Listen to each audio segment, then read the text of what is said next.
Salut à toi et bienvenue dans cette toute nouvelle vidéo YouTube. Comme d'habitude, j'espère que tu vas bien.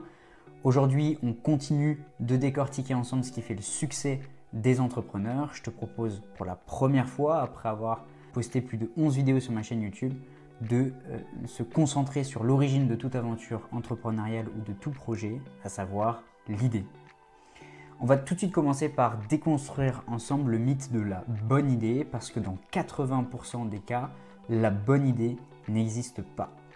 Je vais te donner un exemple que tu connais très bien, l'emblématique burger de chez McDonald's. Une recette simple, un pain brioché, un steak de bœuf, une tranche de fromage, 3 rondelles de cornichons, quelques dés d'oignons et une sauce moutarde ketchup. Tu as déjà mangé un hamburger de chez McDo, tu as certainement aussi déjà préparé toi-même un hamburger. Entre nous, c'est vraiment pas sorcier. Tu cuisines même certainement de meilleurs burgers que McDo.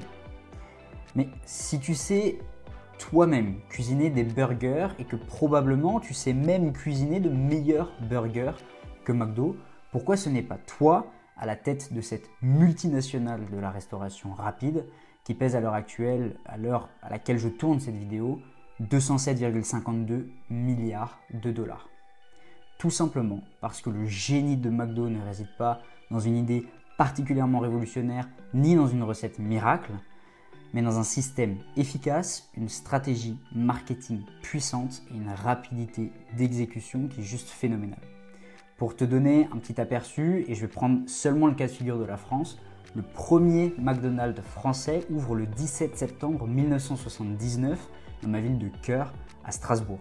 En 1990, on comptait déjà une centaine de restaurants et en 2021, on passe la barrière symbolique des 1500 restaurants en France. C'est colossal et pour te permettre de comparer, je vais prendre l'exemple du magasin Leclerc qui génère le plus gros chiffre d'affaires devant tous ses concurrents en 2021, compte alors seulement 721 magasins répartis sur le territoire, hyper, super et express confondus. La bonne idée, l'idée miracle, l'idée du siècle est un leurre. Tu peux attendre très longtemps avant qu'elle germe dans ta tête ou tu peux choisir de commencer aujourd'hui par faire le premier pas et écrire la première page de ton livre, la première ligne de ton script, proposer tes services pour tondre la pelouse du voisin, faire de la publicité en ligne, créer ton site internet, créer un tunnel de vente, peu importe. Tu peux servir du café, livrer des pizzas, vendre des peluches en ligne, commence quelque part. Les plus grands entrepreneurs ont tous commencé petit. Deuxième point, l'entrepreneuriat est souvent synonyme de mieux que de nouveau. Tu l'as certainement remarqué depuis plusieurs années, Facebook est en train progressivement de se faire remplacer, de se faire ghoster par de nouvelles plateformes émergentes qui suivent le même principe de réseau social, mais qui le revisitent à leur manière. Pour cet exemple, je ne vais pas prendre TikTok, mais je vais prendre Instagram. En 2012, Mark Zuckerberg rachète Instagram pour 1 milliard de dollars à Mike et Kevin, qui sont deux étudiants sortis de Stanford et qui réalisent à l'époque un exploit, 200 000 utilisateurs la première semaine et 13 millions au bout d'un an. Aucune innovation ici, ils ont repris quelque chose qui existait déjà, ils ont simplement créé une interface différente. Steve Jobs lui-même, le fondateur d'Apple, qui durant sa carrière s'inspirera des idées de ses concurrents pour faire mieux qu'eux, fera polémique en reprenant la célèbre citation de Pablo Picasso « Les bons artistes copient, les grands artistes volent ». Alors non, cette vidéo n'a pas pour vocation de t'inviter à voler les idées des autres, mais ne te demande pas de réinventer la roue, encore moins tes débuts. Commence quelque part, trompe-toi, apprends, recommence. L'idée c'est d'apprendre sur le chemin à devenir un entrepreneur. Troisième et dernier point, il n'y a rien de plus puissant pour faire mieux que ce qui existe déjà, de garder un esprit critique, ce que les Américains appellent the critical thinking. Garde un esprit critique sur ce que tu fais, mais aussi sur ce que font les autres. Avance, crée des résultats, puis marque un temps de réflexion. Est-ce que tu as vu le film Lamborghini, l'homme derrière la légende? C'est un très bon film qui retrace l'histoire de Ferruccio Lamborghini, qui est fondateur de la marque au taureau qui porte son nom. Et il y a un moment de bascule dans le film où Ferruccio Lamborghini, qui a fait fortune en commercialisant des tracteurs agricoles, rencontre Enzo Ferrari pour lui proposer un partenariat dans le but d'améliorer l'embrayage de ses voitures qu'il juge pas idéal. Enzo Ferrari refuse, néglige l'homme d'affaires, piqué à vif, Ferruccio crée Lamborghini. Je vais essayer de te mettre un extrait du film au montage. Pardonnez-moi, mais votre embrayage n'est pas à la hauteur de votre voiture. Je viens en ami.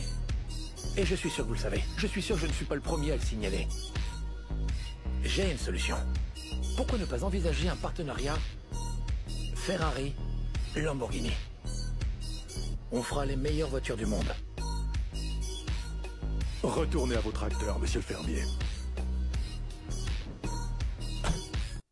Ce que je veux que tu vois à travers cet extrait, c'est qu'en gardant un esprit critique, Ferruccio Lamborghini a réussi à créer ce qui est aujourd'hui devenu une marque emblématique du monde de l'automobile.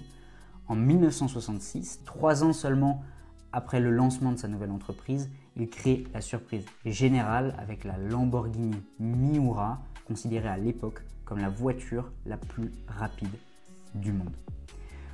Pour conclure cette vidéo, j'aimerais rappeler qu'on vit dans une période clé de l'histoire, j'en suis vraiment convaincu. On a de nombreux défis à le relever, les questions de l'énergie, du transport, de l'impact carbone, de l'eau, de la surconsommation, de l'accès à Internet, même si Elon Musk a beaucoup avancé sur ce sujet, de l'accès à la nourriture. Bref, on a une période où on doit réinventer l'économie, une économie au service de la planète. Pour ça, il faut inventer de nouveaux modèles économiques, marketing, proposer des innovations technologiques. C'est une période passionnante, à nous d'en faire quelque chose. J'espère que si tu me suis et que tu regardes mes vidéos, tu partages la même philosophie. Seuls ceux qui sont assez fous pour penser qu'ils peuvent changer le monde y parviennent. C'est une phrase de Steve Jobs. Je te propose qu'on vive cette aventure-là ensemble. Si tu veux discuter avec moi de tes projets, écris-moi en commentaire. N'oublie pas de me laisser un pouce bleu. En attendant, je te laisse réfléchir à tout ça et je te dis à la semaine prochaine pour une nouvelle vidéo. Allez, ciao!